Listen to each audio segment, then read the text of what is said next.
Gentlemen, so here we have a short session on flags. Now, I have assembled some of the people who have been pioneers in doing flags in the country, and I expect that they'd be providing some tips. But the crux of the program is that anyone who is already doing flags or who wants to get initiated into flags, if they have any queries or any doubts regarding a procedure that's already being explained or something new that they have done which would augment the practice that we already have, that would be most welcome. So on that note, I would like to begin our session.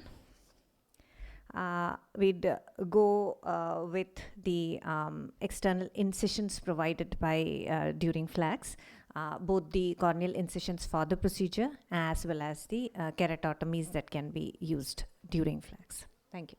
Dr. Rajesh for that talk.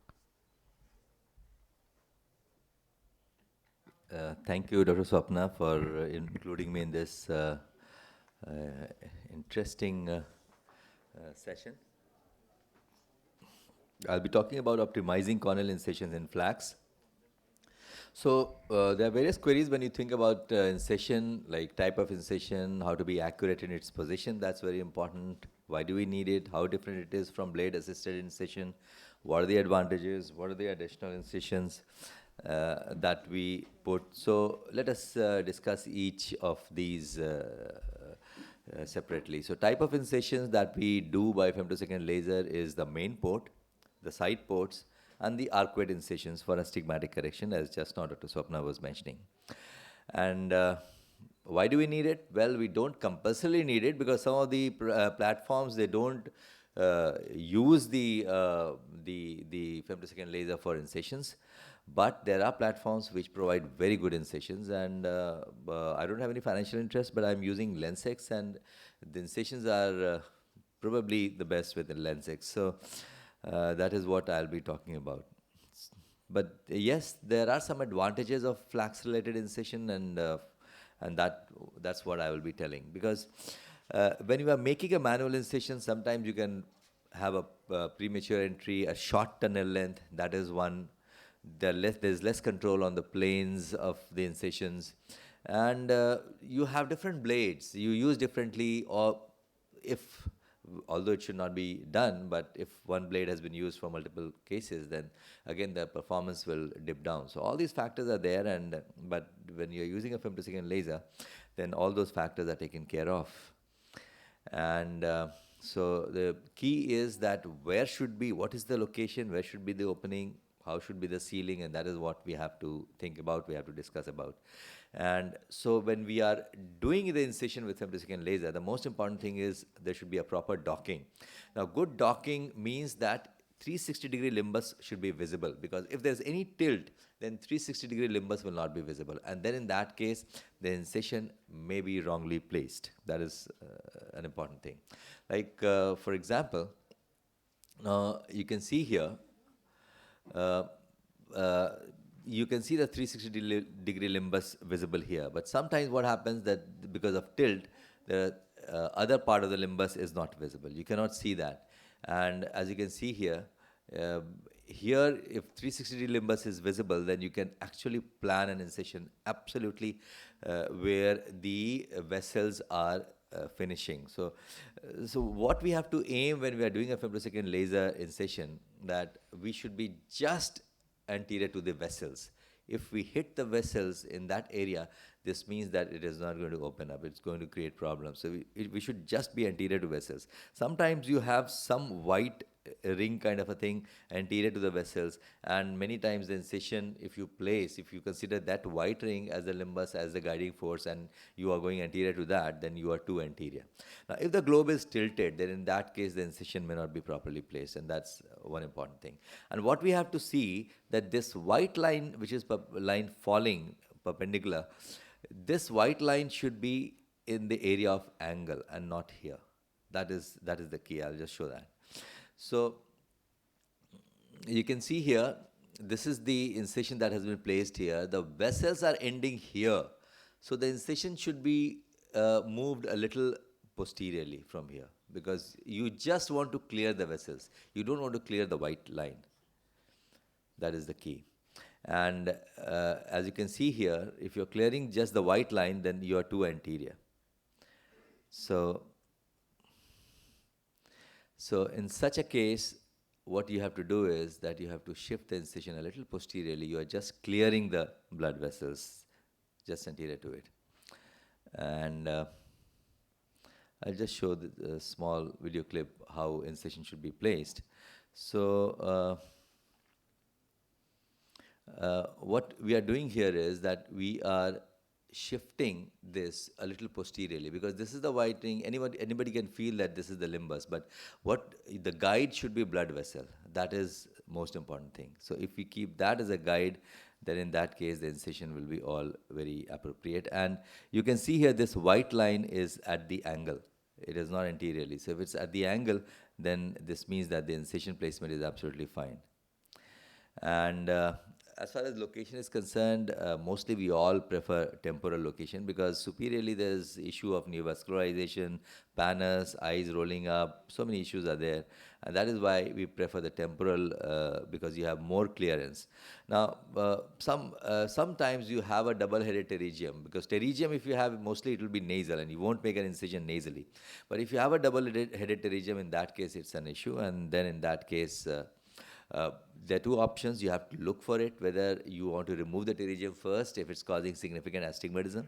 And then if you have removed that, then again you can have a temporal incision. But if it's an atrophic kind of a thing and not causing any significant astigmatism, then you may go ahead with a superior incision. That is the thing. Once again, having said that, creating a good suction in such a case again is a challenge. Now, leaving this, going to the, as I said, that the right position will be look for the iridocorneal angle for that perpendicular line. As far as the energy setting is concerned, for primary incision, this is as per the LensX platform. So the energy setting is 6 microjoule, the spot separation is 5 microns, and layer separation is 4 microns. For secondary incision, this is the energy setting, and for arcuate incision, you have a lower energy setting. Why? Because arcuate incision, you're not making through and through incisions. So there's no escape path. It is set at 80% depth, and that's why you keep a lower energy. So, and of course, as far as planes of incision is concerned, this is a single plane incision, this is a 2-plane, and this is a 3-plane. So, 2-plane or 3-plane, both are preferred. My personal preference is 3-plane. And as far as tunnel length is concerned, the tunnel length should be close to 1800. So this is, as you can see here, the tunnel length is showing 1800. So you can keep a range of 1600 to 1800 microns, but normally I try to keep it at 1800 micron length. And opening of incision is detected by a silver streak reflection, which has been reported in literature, but I prefer using something else. I use trypan blue dye to stain. I'll just show that. So what we normally do is we open the secondary incision first, fill the chamber with viscoelastic, and then open the primary incision. And this is how we do. Take the spatula in, and then we open it up. This is the silver streak about which I was talking. And now, this is what I was telling, that you can see the silver streak here, but if you see carefully, sometimes what happens that the trypan blue stains the external opening of the incision, and that is very helpful.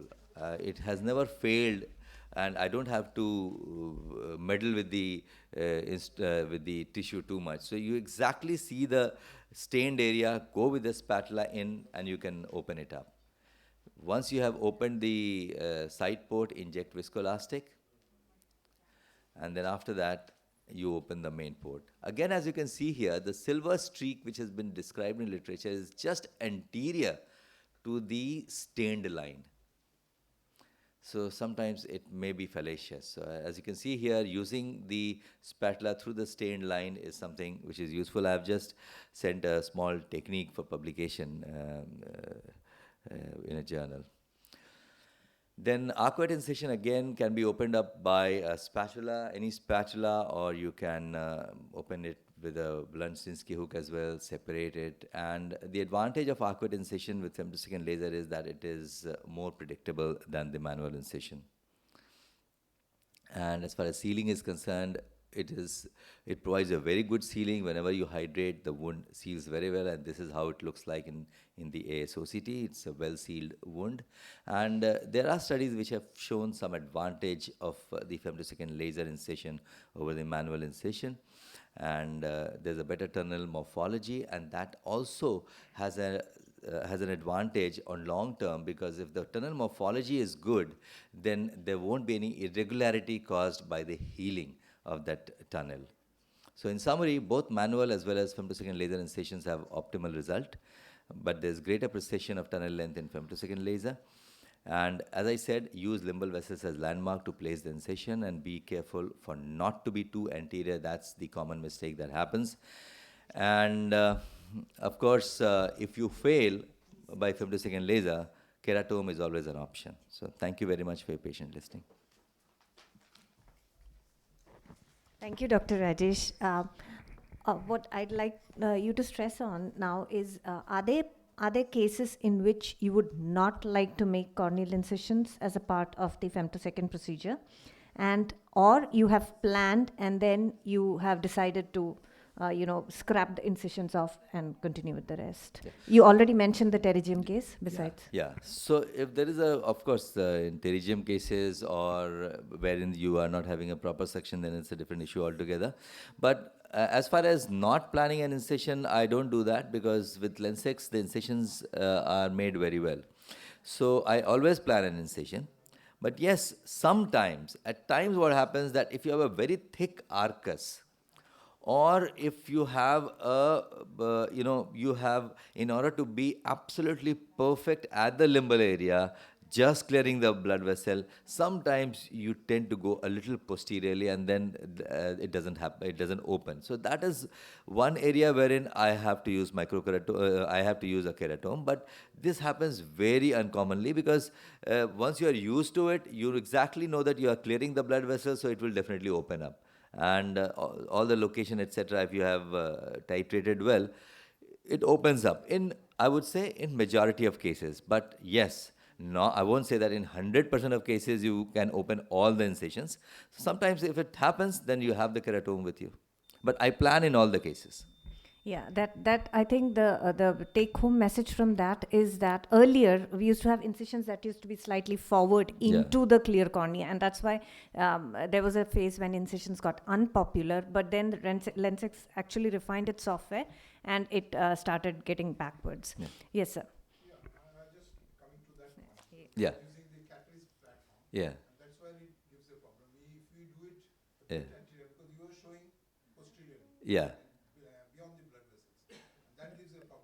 We just have to clear the blood vessel. Wherever is the blood vessel, you just go just anterior to the blood vessel, and the incision will open in most of the cases. I think the Caprice users would be.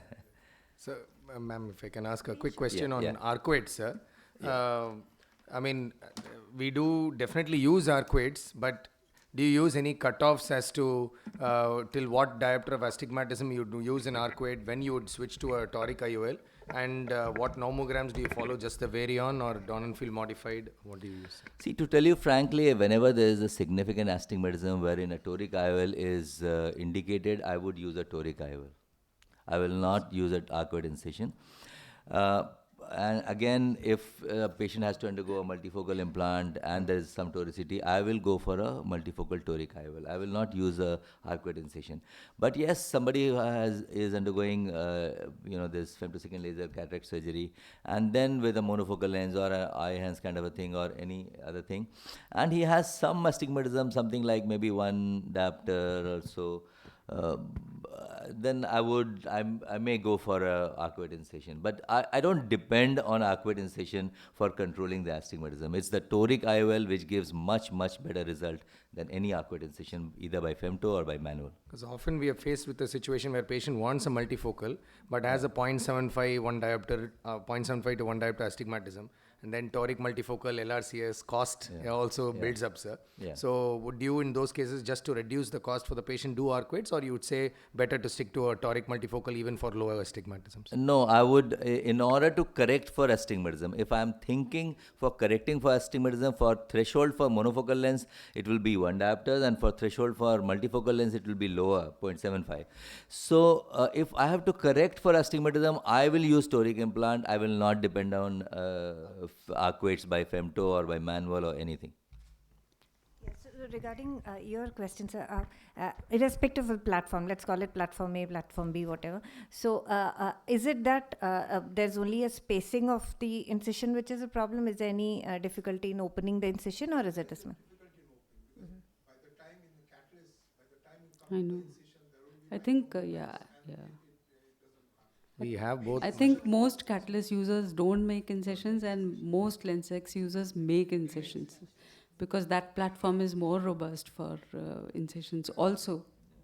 It applies, we have both the platforms in 2 different centers. Only in the Lensex we use incision, catalyst we don't, madam, because it's a struggle, and it's probably not worth the struggle for making such an incision. The side ports, Yeah, if you meddle too much, still go a bit forward and open it. And then there are like temporal incisions. I mean, somehow the incisions are not very clear cut, so people do have that shadow and all. So normally, if I am giving incision, I give it 160 degree and 20 degree, a bit covered by the lid. Okay. Yeah, that I think was a very good tip. Another thing is that, like Dr. Rajesh has mentioned, when you need to open the incision, high magnification, a dry field, and you need to take your spatula a little vertical before you go horizontal into the plane. Yeah. It works well. What I have felt that the stained margin is just, in that case I showed that the silver streak which has been described was just anterior to the stained margin. I went through the stained margin, I just went and it opened. So I feel that is a more reliable tool than the silver streak. Thank you, Dr. Rajesh. So next, I'd like to have Dr. Namrata talk on how a difficult cataract can be managed using the femtosecond laser. So ma'am shall be talking on femtosecond laser as an aid in posterior polar cataracts. So thank you, Swapna. Thank you for making me a part of this course. Always a pleasure to be a part of your course. And I would be talking about flex in posterior polar cataract. There are no financial interest in any of the products mentioned in the presentation, and we all are aware that posterior polar cataract can be a really tricky situation, which could be open or which could be otherwise. And imaging helps in these cases because we have both IOCT as well as flax. So what we try to do is do flax and then get them to IOCT. But this is just to show that on the intraop OCT itself, you can see that that was a posterior subcapsular cataract, and this is a pseudo PCR because you can actually see that the PC intact is still there. However, this very clearly is actually a posterior polar cataract because one can also see that there is a gap which is present, and this on the table only it becomes visible, so it becomes easier for the surgeon to proceed with plan the case. Now this is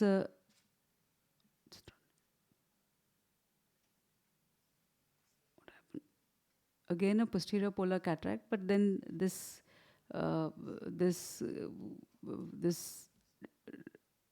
posterior capsular dehiscence or posterior capsular tear is present right at one of the eccentrically, not that central, a rare thing to see. And then after you've done hydro procedures, hydrodelineation specifically, as you come down,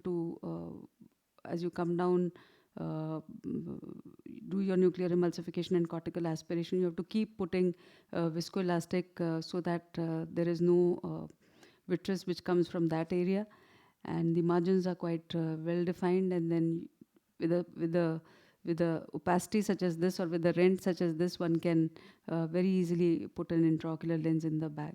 So that is not a struggle. In this case, of course, the optic capture was also done. So trypan blue staining is being done, anterior axis is done, followed by the hydro procedures, and one can keep seeing what is the status of the PC with the help of the intraop OCT microscope in these cases, and subsequently the posterior posterior capsulorhexis is also done, which is being shown here. And then classically for these cases, we try to do optic capture. And when you do optic capture, you can actually see that the thing is going to be really stretched. You can actually see the spindle on the intra-op OCT here. So we have various types of PPCs that are available, and we've described also various morphologies of the PPCs. And this is a case of flax in the posterior polar cataract. What we like to do is we either like to do 3 semicircles or do 3 semicircles with chops, because that creates blocks, and each of these blocks can then be removed. So this is the capsulorhexis, which has already been done using the flax procedure. We use Lensex system, and then subsequently the chops are already there, so not much of stress you have to give on to the posterior capsule, which may or may not be open, and it forms into blocks. So these are just blocks, are just each of the blocks are just then eaten away, which becomes quite simple because there is no stress on the zonular bag or on the opened area. Of course, in this case it was not in this case you can see that there is viscoelastic is being instilled just before the cortical aspiration, and after doing the cortical aspiration, the intraocular lens is then being put. This is a 3-piece lens which is put here, and subsequently the optic capture is done through the area of the defect that is present. And in the large rent, if it is present, then in these cases one can even do a reverse optic capture. And this is a case in which the large rent is present after the, in a case of posterior polar cataract, where the reverse capture is being done. So what we've described is the 2 types of ways in which the chops can be done. The one is the cylindrical chops, which were cylinders which were made by Dr. Vasavada's group, and we added 6 spokes to it. So the advantage of those is that you just get N blocks, and each of the blocks can then be removed. So it is femtosecond laser, and I think both intraop OCT, it does optimize your outcomes because it helps you to dynamically look at the posterior polar cataract, and it is important to, it makes it a lot safer. It is not that you cannot do it. You can do it even without femtosecond laser, and for a surgeon who is experienced, probably it will not make too much of a difference. But I think for a novice surgeon or for a surgeon who is learning, these cylinders which have been previously created or the blocks which have been previously created will make a lot of difference in the nuclear aspiration, nuclear emulsification and the aspiration. So thank you very much for your attention.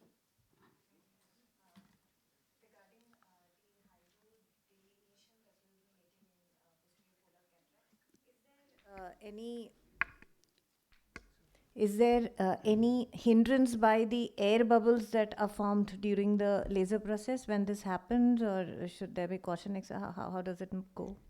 So regarding the, I think one has to be careful because there you are not doing hydrodelineation, it is actually femtodelineation which is occurring.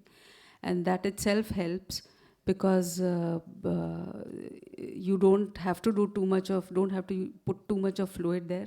But yes, air bubbles can cause hindrance, and that is something which one has to be careful about. And Dr. Shreyas, have you had any practical problems when you have used the femtosecond during posterior polar cataract? With the Lensex platform, as Madam and TTL sir have described, the femtodelineation is a wonderful tool, and you can actually do layer by layer removal. Of course, manual multiple hydrodelineation can also be done, but it is not always as repeatable. So that is a challenge, whereas this gives the correct plane for us to really go insert a cannula and do it. And fortunately, because the density of the nucleus is usually very less in these cases, the amount of bubbles which are generated are also less. Even with very lower energy settings and parameters, we are able to get that kind of delineation.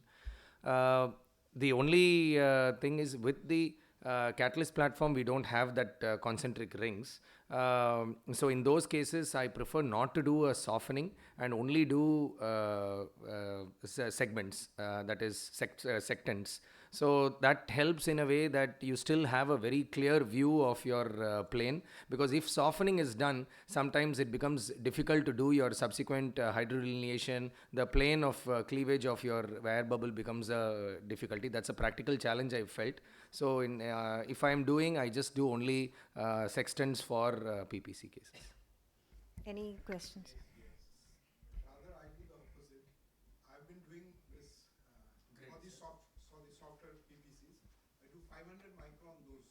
I make 4 on the quadrant, and then do 500 micron those, the softening cubes, and then go, because those are not of the periphery. If you've got a good dilated pupil with the hydro dissection cannula, just go to the end of that and do you get a nice round, you have got 800 micron cushion, and then those are soft. You can just do a bimanual IA and remove those. You don't need to even do. And even if you take the phaco tip, it acts as a big, suction machine sort of thing. Go there and you with a spatula there, you can just feed it and go up. And that has been working. I've done almost like 40 PPCs. I think I had rupture in 2. Initially, I used to do those and then try to modify it. And when we saw that the Lensex has that round, so work something like that. You go to the midway and then go one more, push, so you get a nice, the cubes separate.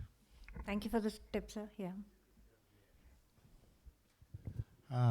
May I ask one question? Basically, for most of posterior polar cataracts, they are the soft cataracts, and I think complication occurs during the IEA.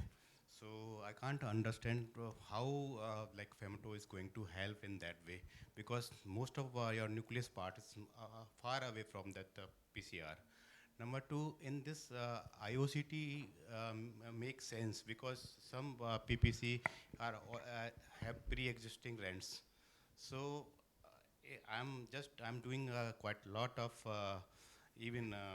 I'm do like charitable work. So most of PPC we are getting large number also, and doing routinely what we call the hydro dissection, not delineation. So our experience is that most of time you are having the rent during the IA, not in the doing nucleus management. So what is your take on this? Your opinion, ma'am, on that? Yeah. Do you have? So I think you're quite right. Most of the cases are soft cataracts, but then what we are essentially trying to do with the help of the femtosecond laser is create cylinders, create blocks, so that less stress is there on the capsular bag. The problems do occur during the irrigation aspiration. I agree, could not agree more with you on this.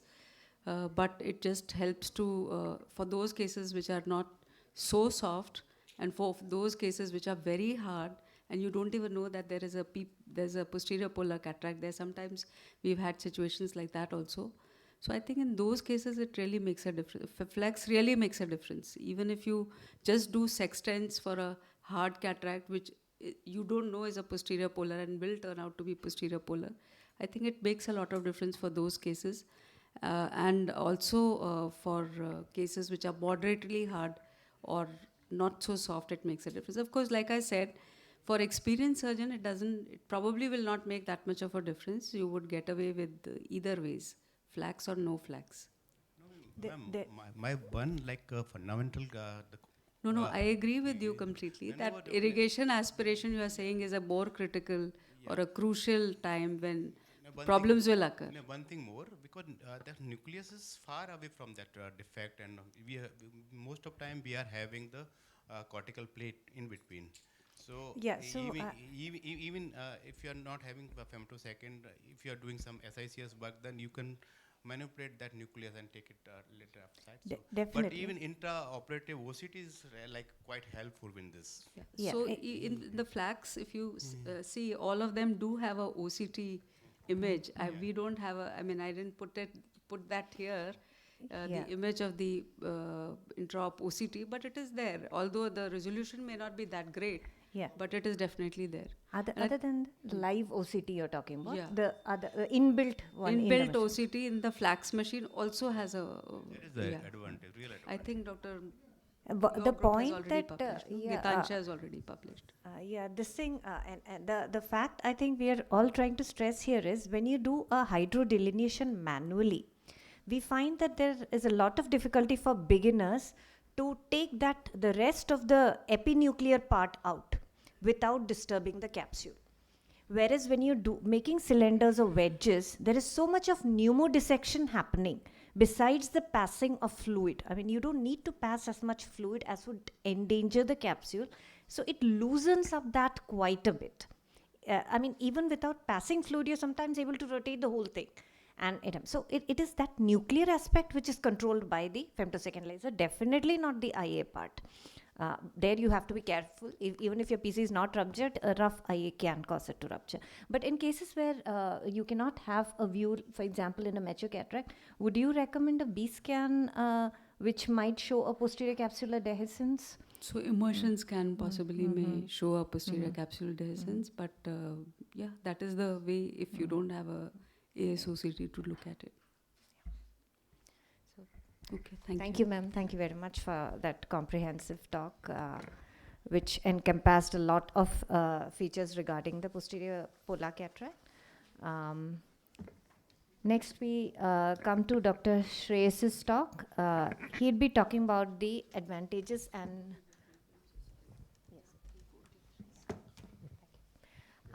regarding the femtorexis that is done using the laser machine and the advantages as well as the disadvantages of that procedure. Thank you, madam. And at the outset, I would like to thank Swapna madam for having included me in her IC. Today, I'm going to talk to you all about femtorexis. There are certain advantages and there are some limitations as well, and I'll try to present as unbiased a view as possible. Rexis, as you all know, is a critical step in ensuring we have a good refractive outcome, especially when it comes to a premium IOL, a toric IOL having a well-centered Rexis is important, as well as ensuring appropriate centration, avoiding tilt, avoiding capture of the optic through the larger Rexis are all things which can be avoided when we have an ideal capsular exercise. Not to say that this cannot be done with a 26 gauge needle or a Rexis forceps, which is what we all do predominantly. Even flax users, that's what we do predominantly. But still, there are certain obvious advantages. So before we go into some videos, a little bit of literature where definitely better circularity and uniformity has been shown both in vitro as well as in vivo in terms of femtosecond versus a manual CCC, and definitely the extent of repeatability and precision is certainly higher. The attempted versus achieved capsulotomy size is also extremely close with that of the femtosecond laser, as you would imagine, whereas we can't get that same level of precision with a regular manual CCC. Also, does this have an impact overall? I mean, in terms of the being in statistically significant data, if you would call it that, the size and circularity as well as overlap in various comparative studies have shown that it is better with the femtosecond platform, both in vitro as well as in vivo. Now, the question comes, what is the effect on decentration? So does it really matter, the uniformity, overlap and other things, or is the lens just going to center within the bag, irrespective of how your Rexis is? It has been found that the horizontal decentration, to a lesser extent vertical, but more importantly the horizontal decentration is definitely lesser with the femtosecond platform than the regular manual CCC. However, the circularity and centration may not have a direct correlation with the predicted postoperative refraction. As you can see, the dots are all over the place, both above and below, as well as the amount of decentration and predicted refraction as well. So, to a large extent, I mean, we can conclude that in monofocal lenses, it makes less of a difference. But definitely when it comes to a multifocal or toric, these decentrations and tilts will become more important. The earlier femtosecond laser was supposed to have these very jagged edges or posted stamp perforations where they believed there was a risk for extension of the rexus when we are doing an exuberant hydro. But that has really come with better with the optimization of the laser energy parameters. We definitely have much smoother cuts now, which are as strong as a manual CCC. And you can do a very safe hydro in these patients without any concern at all. So even these tags, postage stamp perforations have all been refined with better energy parameters. So just a couple of videos on the Lensex. I'll show some on the Catalyst as well. Video's not running. Yeah. So now it's running. So the advantage is you can really determine the size, the position, and achieve 100% of accuracy as far as the rexus is concerned. The time taken for the rexus is slightly longer with the Lensex platform than it is with the Catalyst platform. But in both platforms, as you can see on the left as well as the right, in the left it's a nice free-floating one in the Lensex platform. And in case if it is not free-floating and you've also done the segmentation and softening, you lose the red glow. So just to ensure that you are not missing out on any of this, you have to do a dimple down technique. That is, just press down and you will see the slight separation of the rexus from the periphery in all sides before you pull it out. So just a dimple down, press down, a nudging in one direction will show you that the rexus is free from all directions. In case if it is not free, then you can go ahead and complete it like a curvilinear rexus like you would do. So this is very commonly the kind of outcomes that you would get, a well-centered capsulorhexis and a well-centered IOL as well. In challenging situations also, you can have eyes where there is a lot of anterior capsular fibrosis, subcapsular fibrosis. Even there, the femtosecond laser is able to give you a very nice mark. You know exactly along the path where the femtosecond laser has made the cut, and all you have to do is just be a little more careful with either your forceps or your cystitome. You just have to go ahead to the areas of maximum capsular fibrosis and ensure it is well separated instead of directly going with your dimple down technique and removing it. And more often than not, they have absolutely fine. So as you can see here, that's the zone of maximum fibrosis where some amount of separation is required. But because the femtosecond has already created that channel, they don't extend, the rexus doesn't extend, and as long as you just do the regular centripetal movement, you do very well. Why intumescent cataracts is an area where it really helps. I mean, you can have a nice, large-sized, sufficiently sized rexus without any difficulty whatsoever. You can see these fluid clefts which are there on the OCT itself, and you can also alter the amount of time taken. In Lensex, it takes a little longer, so there were occasional cases where you could have a small tag or an area where it is not yet fully cut. But however, in this case, as you would see here, it is actually a nice free-floating rexus and it's already along one side. In the Catalyst, you can even reduce the amount of time that is required to about 0.7 seconds. So even before there is an egress of any fluid, the capsular rexus has been completed. This is again a patient with a dense anterior subcapsular fibrosis, and this is another area where it helps again because the rexus goes around the area of capsular fibrosis and it can be separated very, very easily. So that's just the video where it is extremely easy to, just as you hydrate, already the rexus is completely separated and the capsular fibrosis also comes off along with it.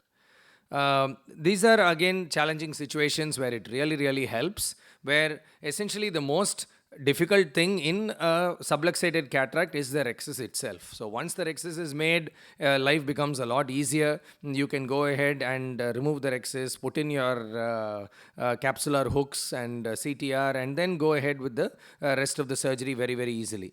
The other bigger advantage is you can also decenter the rexus on the bag where you want it. I mean, decenter the rexus so that it is centered on the bag in case of subluxated cataracts, and definitely makes life much easier. And then you can go ahead with the regular CTS and CTR as you would require. Again, post RK is just to mention, this is again one of the caveats where you can go wrong. So because the RK cuts can impede the femtosecond laser delivery in those areas, you have to be a little careful and separate the rexus completely, because in those areas you can get a tag.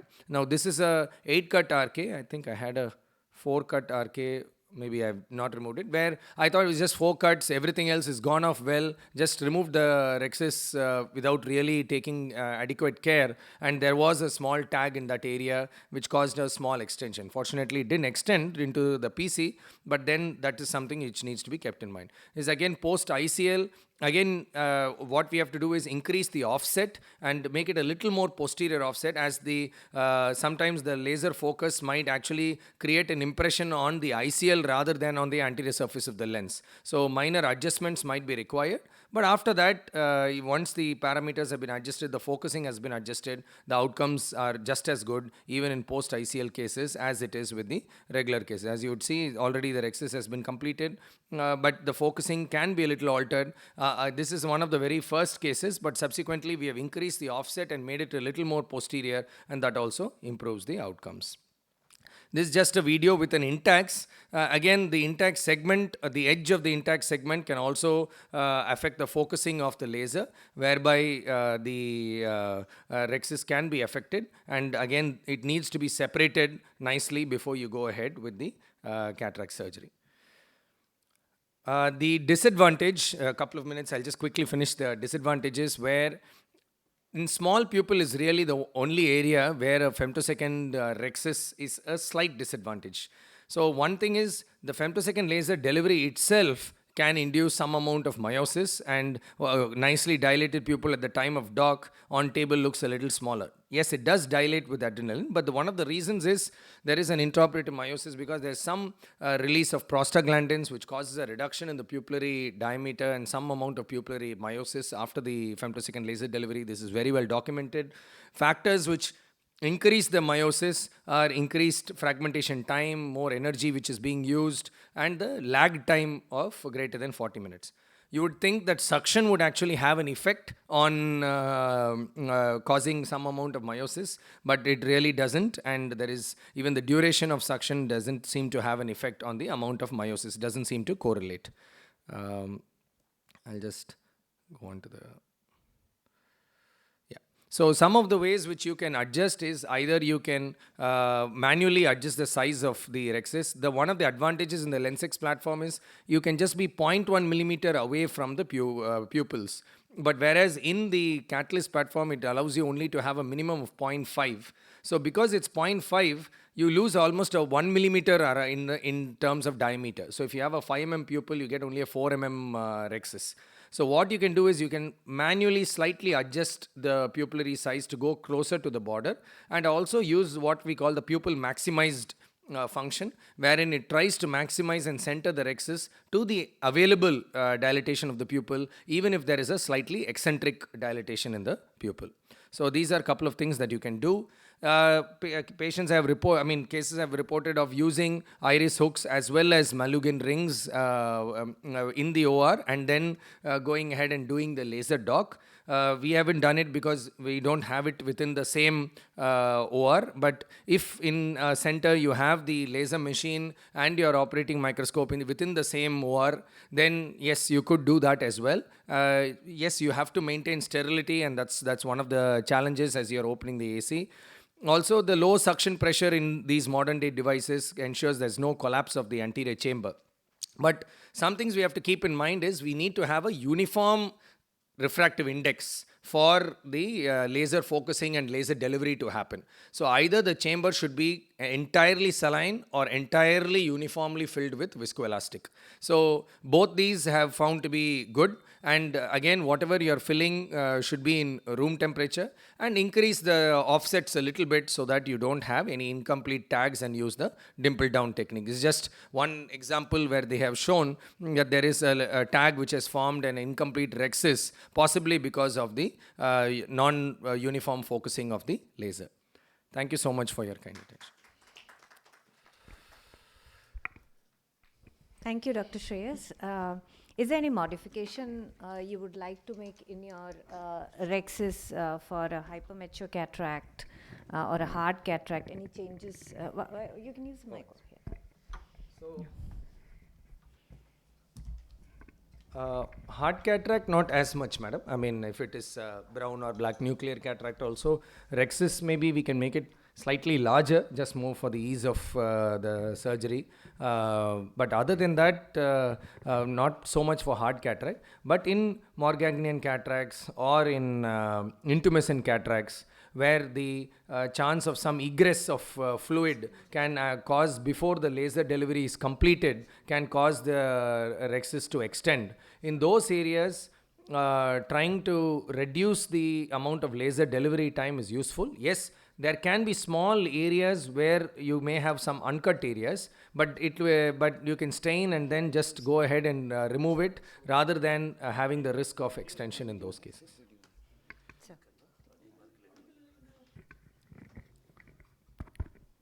Can hear you, sir. Yes, sir. Can you please switch on that?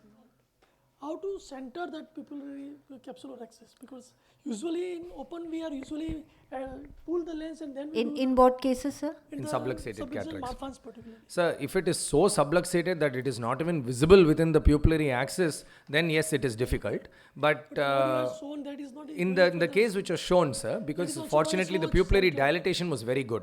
The subluxation was large, but the pupillary dilatation was good. So as long as it's within the pupillary area, you can decenter the Rexis as much as you want. But if the pupil is also small and the subluxation is large, then yes, the femtosecond is not going to provide an additional advantage unless you go ahead, like I showed in those cases, where you put in a hook or Malugin ring, enlarge, then go ahead and do the dock. So that is an option.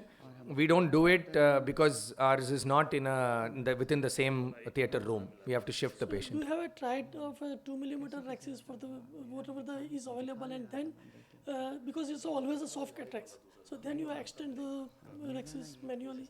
Yeah, that is an option that has been described by some surgeons, because you do it where the the laser rays would fall, and then manually you extend it. That is an option. There, I think one of the advantages of doing a manual surgery rather than a laser surgery is that you can go beneath the iris and hypothetically create that Rexis through that region, which is not possible if the pupil is covering that area. But the perfection and the roundness and the lack of runaway of the Rexis is ensured by the laser. But like you mentioned, sir, you can always create a smaller Rexis within that zone, and then later on, after fixing everything, you can increase the Rexis. Thank you for that. Only quick thing, sir, is that a very small Rexis also makes life a little difficult, because you want to stretch it with your capsular hooks and then do the rest of the surgery. So if I am going to end up with something very small, I would rather, as I'm initiating, you put in hooks, initiate the capsular hooks, and then continue the Rexis, so that I have sufficiently sized for the subsequent steps of the surgery. Here, Shreyas, the only thing I would like to differ with you is that I'd rather put a capsular tension ring than a hook, because the hook stretches the margins of the Rexis, whereas a tension ring will be at the fornix and it will You mean stretch out the capsular gaps. hooks, not tension ring. Capsular hooks, you're saying. No, I will So put a CTR. capsular tension ring because Okay. it stretches the fornix, Fornix, and okay. not the margin. So that when Okay. you tear the Rexis, there won't be strain on the Oh, margin. that's a so nice a idea. hooks should not be put in a small Rexis. Oh, that's good. So, any other comments here? I think we'll be dealing with that in the talk after this. Yeah. Yeah. Shall I start? Thank you.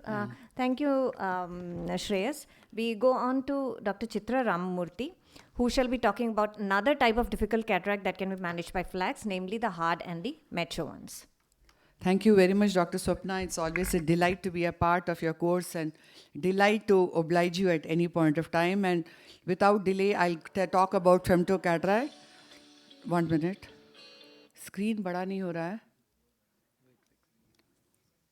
उसको दबाने की बात नहीं है.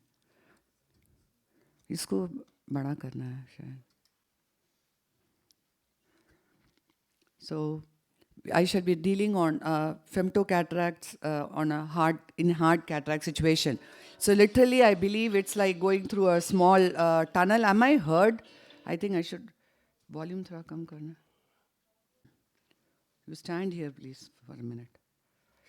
So then you can see the ease with, you stay here, the ease with which you are able to separate these pieces. And besides femtocataract is also the advantage we have with the fluidics in our recent machines.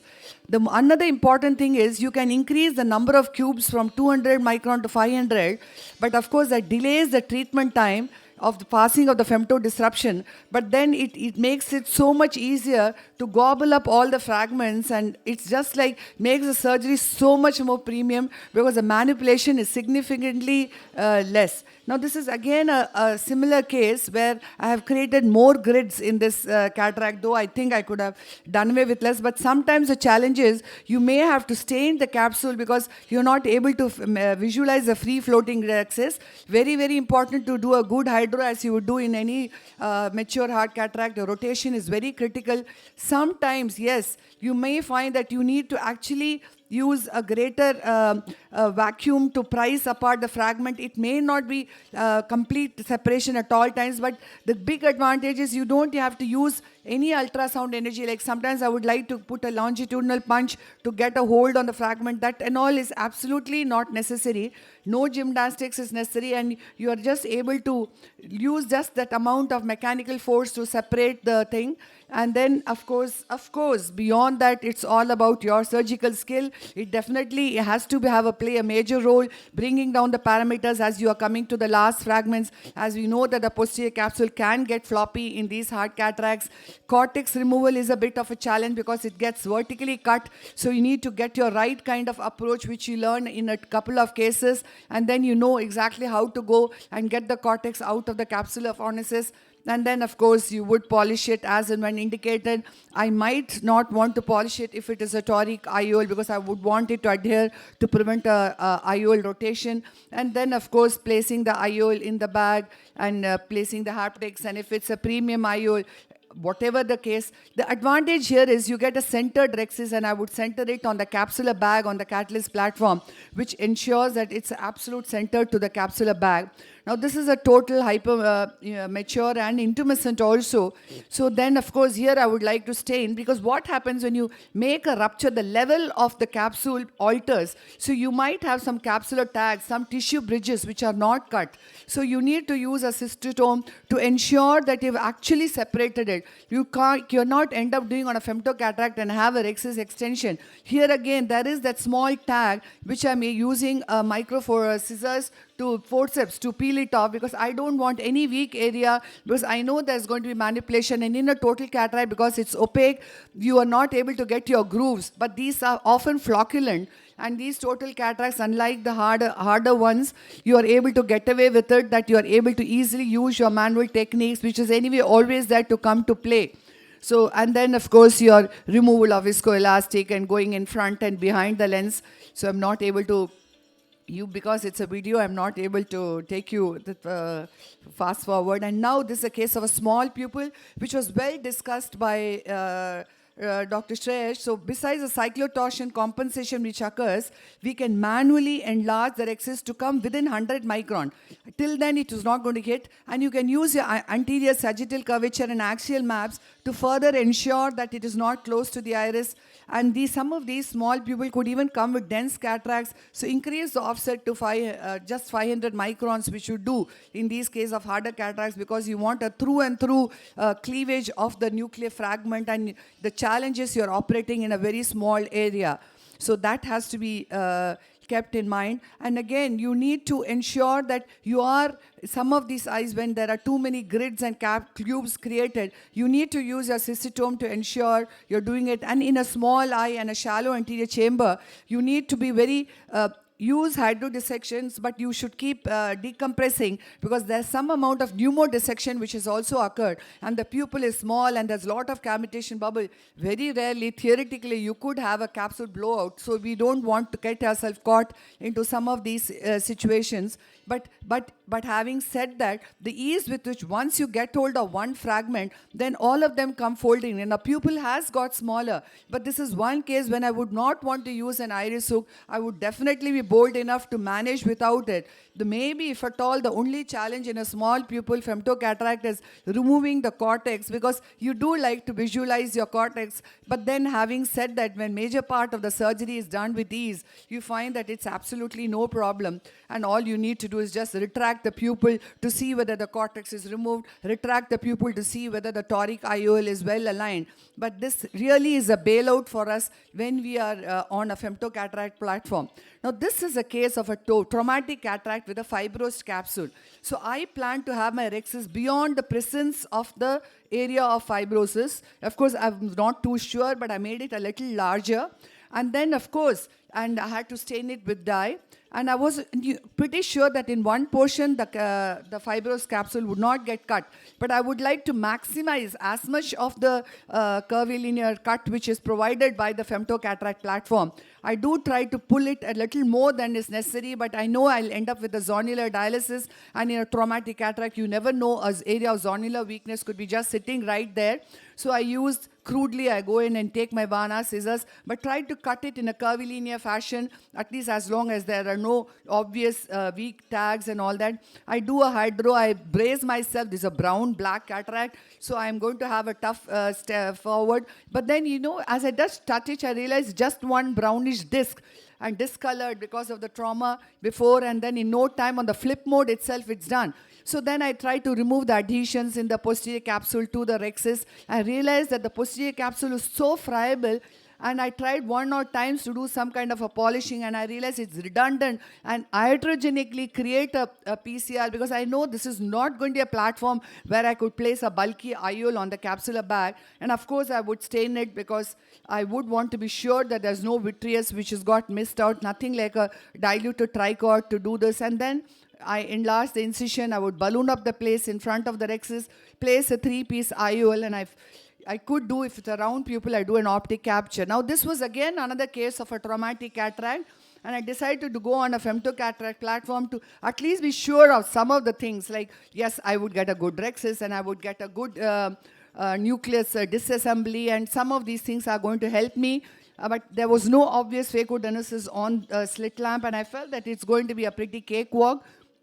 Of course, I would stain the capsule here too, because of the fragmentation, I was not very sure about the rhexis. But I find that it is a little difficult to tease out the rhexis. There's some amount of that tactile feel is not there. So with the cystotome, I do manage to get my rhexis off. I do a gentle hydro, but there is an unease. It looks as if the capsular bag is wobbly, and I try to rotate it. I even get bored, I thought, but I know now. There is a time when you need to realize that the way the capsular bag appears to sink, I realized that this is not the time. So I do not have capsule hook. I often use iris hooks instead of capsule hook, though she said a very relevant point. The kind of support it gives to the fornices is nothing. And then I actually go ahead, don't try to chop. I just make a central trench. And even then I realize the bag is, iris hooks would not suffice. And this is when a CTR has to be put in. And now with greater confidence, I go about it separating. But since the grooves are already there, there's hardly much of a force which is used in this fragile capsular bag. And I do not try to make it into multiple pieces and get that piece which is just sitting there to be engulfed and bring it up. But I try to keep within the pupillary plane, keep my parameters low, and keep a watch on the capsule, because as the fragments become fewer, the capsular bag is already lax. It shouldn't get trampolining, although yes, the CTR is very much there. But we all know that the CTR is a hindrance for cortex removal, so you have to use a tangential approach and peel off the cortex. But somewhere right there, inferiorly, I feel that I need to do a vitrectomy, because there was a difficulty in getting the cortex out, and there was some amount of vitreous presenting there. And that's when that extra cortex, which was stuck behind the fornix, comes forward and I get it out. Sometimes you might find that after removal of cortex, you might have to do a little more vitrectomy, but by the time the vitreous had gone back and settled, then the IOL was well placed, removed the hook, well centered, the Purkinje reflex right on the center of the pupil. So basically, I know there's nothing with this audience doesn't know already, but believe me, if I see a total cataract, if I see a intumescent cataract, if I see a polar cataract, I would even compromise on asking the patient for going for a lower budget intraocular lens. But if he could afford, I would ask him to get the laser cataract platform, because as much as however great a surgeon we may be, but the repeatability and the constancy of safety which comes cannot be overlooked at all. Thank you very much. Thank you, ma'am. Is there a limitation? I mean, up to what grade or from what grade of nuclear density would you use the cube, the matrix format for? Cubes, I would use only, I can't say exact grade, grade 3. Grade 3. I would like to keep a very soft cataract. I'd keep 4 new grooves, and sextants I would go on to. But grade 3, actually grade 2 also, I would have fewer cubes. I mean, sometimes it becomes a nuisance to have cubes in a soft cataract. But grade 3 onwards, I would have cubes. And sometimes I do not go on to having many more cubes unless it's a very dense cataract. Because I feel that there's too much of cavitation bubbles, and I feel I'm not so sure. You may have something to differ. But I don't like to have too many cubes. Yeah, exactly. When it softens the cataract tremendously, so it reduces it by 2 grades. So you have an NS4, it comes down to NS2. And that is how the cubes help, because it's the central dense nucleus that is softened by the cubes. And that was a marvelous surgery with the subluxated hard cataract. Yeah. So there, in such cases of fibrosed capsule, do you always go in with micro scissors, or how do you go about? If that kind area where it is absolutely dense, there is a logical thing, like I've seen videos of Deepak Meghood where he says sometimes there would be a subcapsular plaque underneath. So if you go underneath and tease out that subcapsular plaque, you can conveniently go up and complete the rhexis. So, but this was a fibrosed kind of a capsule where you had to cut it. That kind of scope was not there. And if it is within, well within the pupillary zone, maybe you can go around it like you had mentioned. Yes. Thank you very much. I'm very sorry I'm leaving you. Thank you. ARC responsibility. Thank you very much. Thank you. Thank you. So next we'll go on to how to manage the pupil, and that's where I think your question would be relevant.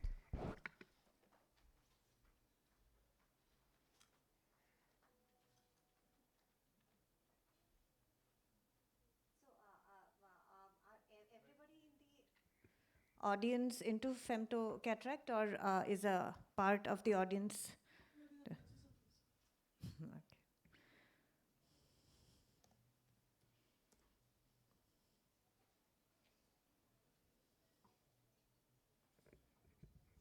So I'm Dr. Swapna, and I shall be dealing with how to manage the various types of pupils that you may find when you posted a case for femtocataract. So basically, any sort of pupil problems arise at 2 points. One is before the surgery, when, as we all know, whether it's manual or femto, you can have a small pupil, and you need to know how to manage that. Then another specific event that can happen during laser cataract surgery is after the laser is fired. There's so many prostaglandins released during that process that you can get an intraoperative meiosis just before you start the manual part of the surgery. So that is how this is different from your regular dealing of intraoperative meiosis. Now, how do you control pre-op pupillary dilatation? It's no different from a regular case. Naturally, you have your NSAID armamentarium. We usually give Nepafanac preoperatively as well as on the day of the procedure. And of course, cycloplegics that are instilled on the day of the procedure.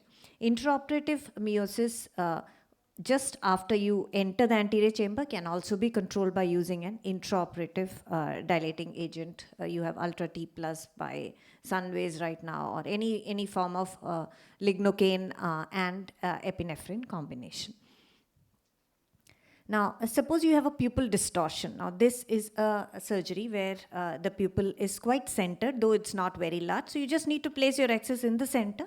Make sure it's a bit away from the margins and you get a proper axis, your nuclear dissection and all that. Now, suppose there's a distortion like you have in the top left corner here. You may need to move your axis a bit away. So, that's not perfectly centered. It is maybe a very small distance away from the center, but it's still, make sure that you get a good round axis. Well, now your axis is usually in the range of 5.2 or 5.3, something of that sort, from 4.9 to that range. So it will never be in such a position where it does not overlap a 6 mm optic of an IOL. That is why you can take small liberties with that. Now, suppose you have a very small pupil. Of course, first and foremost, if it's too small, you can always not have a rhexis. That is one option. Definitely, this should be told to the patient before, because I'm sure you would have seen the patient preoperatively. You would have dilated in the OPD and known that this patient is not amenable to a rhexis. So in such a case, you better not have a rhexis. You can tell the patient. Another way of going about it is having a rhexis that is constricted and it fits the pupil. So suppose you have suppose you have a small pupil and your rhexis planned is 4.9, you can definitely bring it down. I have found that up to 4.4 or maybe even 4.3 is amenable, because during the procedure, the rhexis happens to increase in size. So it's the edges stretch because those are laser marks basically, and not a continuity process like in a manual rhexis. So the edges stretch a bit and you can get a rhexis which is slightly larger than the initial 4.3 you have planned. So it turns out it goes about 0.3 millimeters away. So that is a limit you can exercise. Now, when you decrease the size of the rhexis, there are a couple of things that you have to note. And this is shown by the intraoperative OCT. You have to make sure that it fits well within the margin of the intraoperative OCT, well within the margins of the irises. As far away you stay from the iris margin, better. So never go so close and take a risk over there. Please make sure that the offsets on both the upper and the lower sides are also well demarcated and the lines are parallel to the rhexis marked. Now, what should you be thinking about, what should be careful about when such a rhexis is made is, of course, a bleed, an iris bleeder. Suppose you accidentally tend to hit the iris margin, like it has happened in the upper left corner over here, then you need to clear that blood. You can still see that small heme oozing out from there.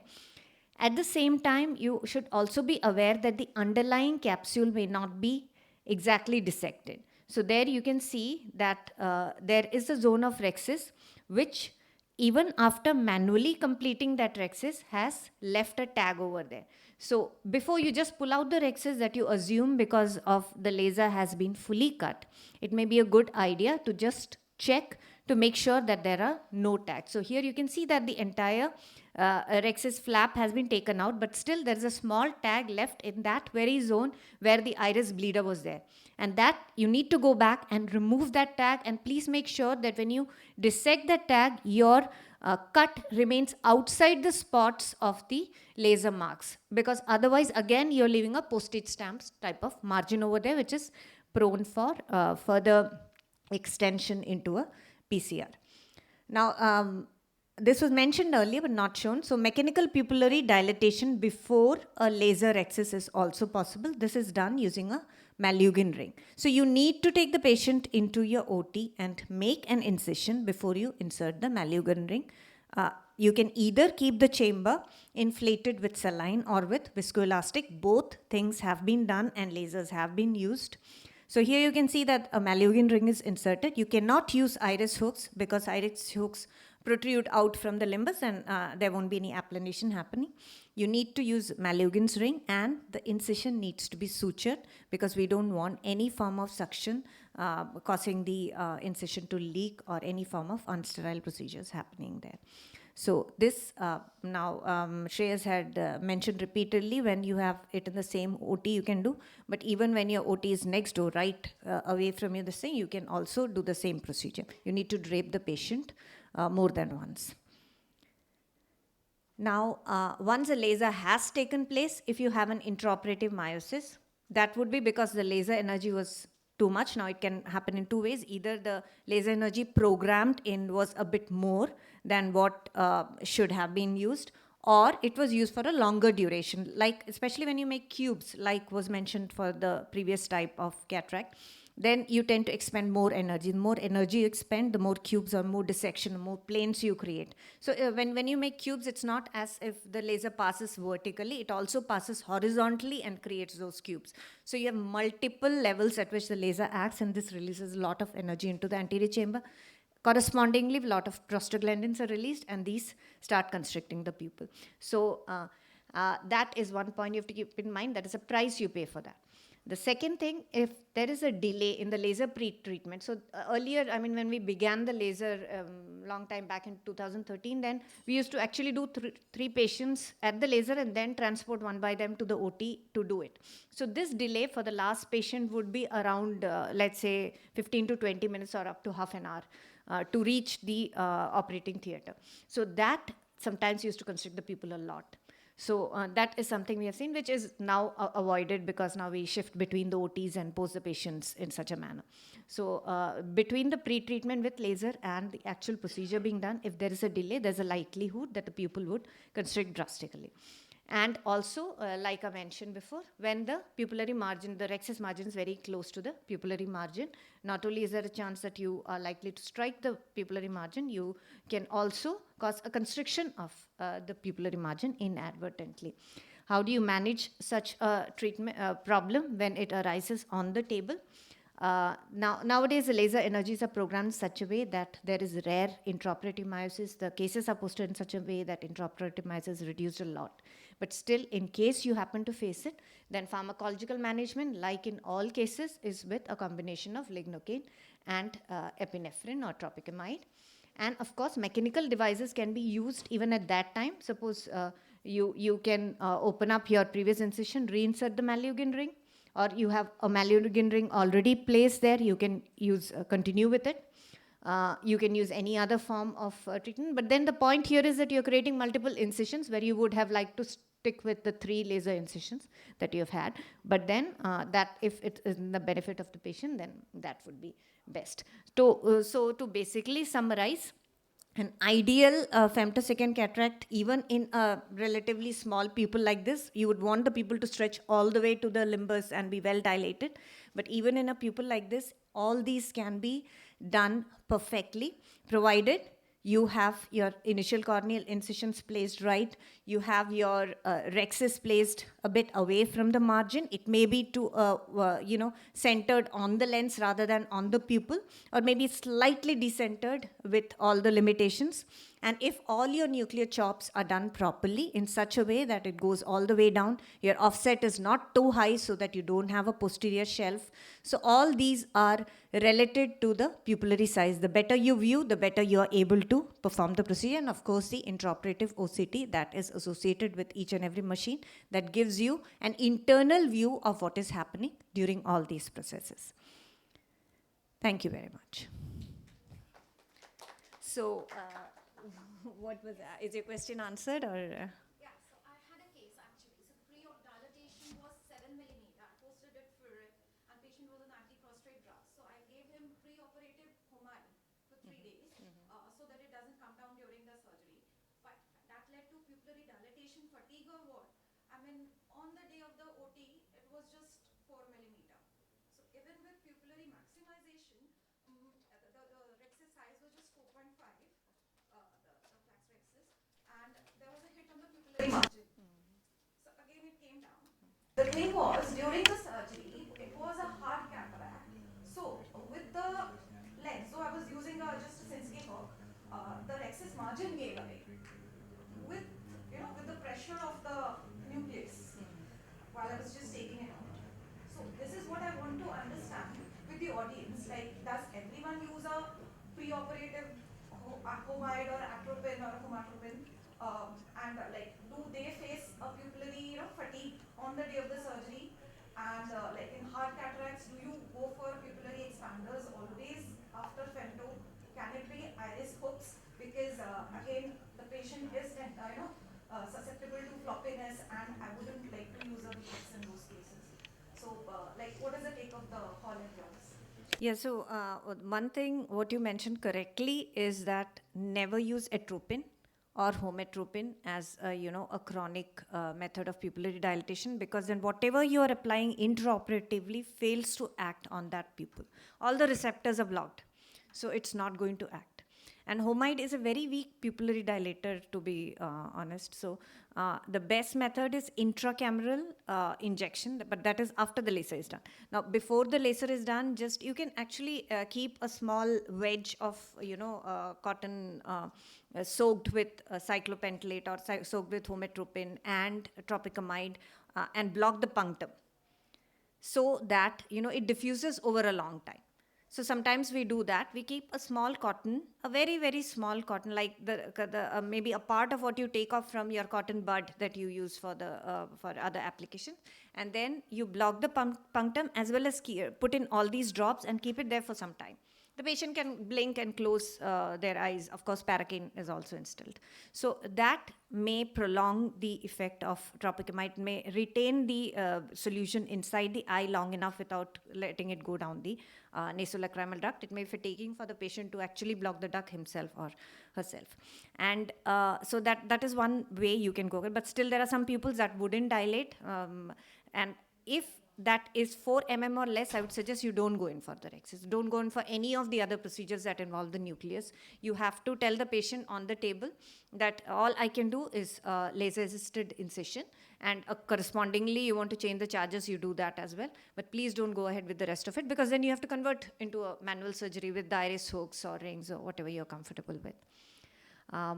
Another question you had asked was for a hard cataract with how did the rexis margin tear? I have found that most often it is an unrecognized tag, because that happened with my very first case of femtosecond cataract with multifocal intraocular lens that I had planned. So I failed to see this tag that was there on the rexis margin, and this was long back, so that the rexis was also not that refined on the laser. So it had left a tag. I didn't visualize it, though it was stained. Still, I didn't recognize it, because you in general see around and you think everything is okay. So what happened was during IA, this happened to me during IA, I inadvertently pulled at that tag and it went all the way back. So I got a tear at the fornix and into the capsular bag. So I have always found that rather than just pressure, opening up the capsule, which is very unlikely, there should be a tag or small extension vertically, which might have seeded the rexis from tearing up. So that I think you have to be careful about. Nowadays you get free floating rexis with the Lensex. Catalyst also, I believe, is the same. This was a free floating rexis. So then, yeah, please, yeah. Can you please give a mic?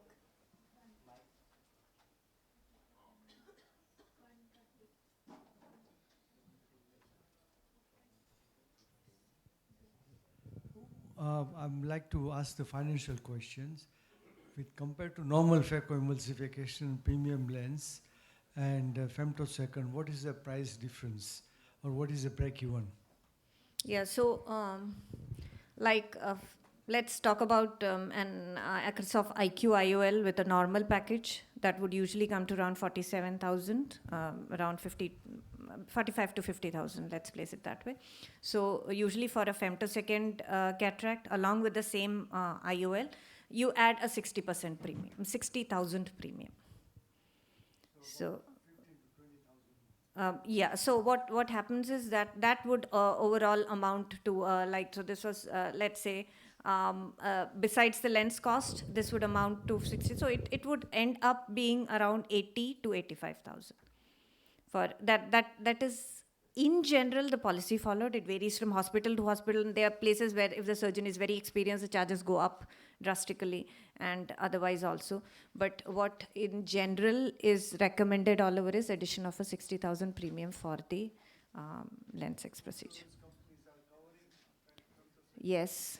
Some of them do, depends again on the policy that has been taken, and some of them outright refuse, like for example, Star Insurance, if it is whatever lens or whatever type of procedure you're doing, it would pay only a fixed amount. But others do compensate. So if there are no other questions, I think our session would come to an end. I would like to thank the audience basically for the active participation in this section. I think that's what made it a success. Thank you very much.